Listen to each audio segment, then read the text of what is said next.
સાબરકાંઠાના વિજયનગરના સરકારી ગોડાઉનમાંથી જથ્થો ઉપાડવા ગયેલા સંચાલકને માર મારવામાં આવ્યો।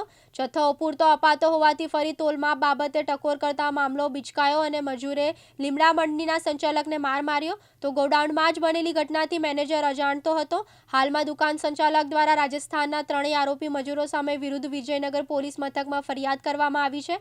ઘટનાની જાણ થતાં વિજયનગર તાલુકા સસ્તા અનાજના મંડળના પ્રમુખ પણ ટીમ સાથે દોડી ગયા હતા। ત્યારે દરેક મહિને ગોડાઉનમાંથી ઓછો જથ્થો આપતો હોવાની રાવ ઉઠી છે। તેમજ મેનેજર કર્મચારીઓ કોન્ટ્રાક્ટર મજૂરોની મિલીભગતનો પણ આક્ષેપ કરવામાં આવ્યો છે। પંચોલા અશોકભાઈ કાનજીભાઈ, આપણે સવારમાં અહીંયા જથ્થો અમારે ગાડા લોડિંગ થતો તો એ વખતે હું અહીંયા તપાસ કરવા આવેલો કે ભાઈ અમારે ગયા મહિને લગભગ 6 થી 7 કટ્ટા ઘટ પડતી હતી કટ્ટામાં। મેં કીધું કેમ આટલા બધી ઘટ પડે છે, તો હું સવારમાં અહીંયા તપાસ કરવા આવ્યો। એ વખતે હું ઓફિસમાં ગયો પણ ઓફિસમાં ન જવા દીધો।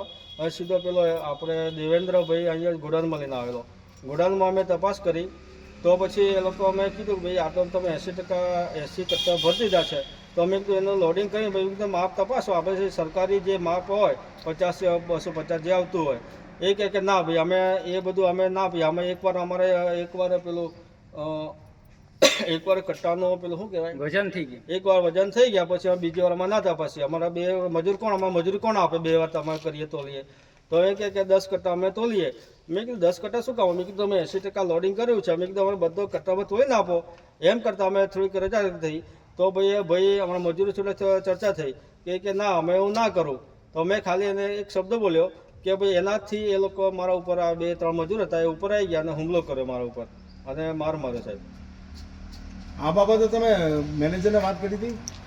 હા, એ ચર્ચા કરી પછી પણ મેનેજર કે એ બધું કોન્ટ્રાક્ટર જાણે, કોન્ટ્રાક્ટર કે કોઈ મેનેજર જાણે, એ બધા છૂટી જાય સાહેબ। એટલે દર મહિને તમારો કટ્ટાઓની ઘટ પડે છે? હા, દર મહિને ઘટ પડે સાહેબ। દરેક દુકાનદારને તમને એકલાને? હવે દુકાનદાર આમાં ચીઠોડા અમારા જે બીજી દુકાનદાર ચાલે એમને પણ એવું જ છે, ઇટાવડી પણ એવું છે અને 2-3 અમારા દુકાનદાર પણ એવું જ છે સાહેબ। લલિત ડામોર, દિવ્યાંગ ન્યૂઝ, વિજયનગર, સાબરકાંઠા।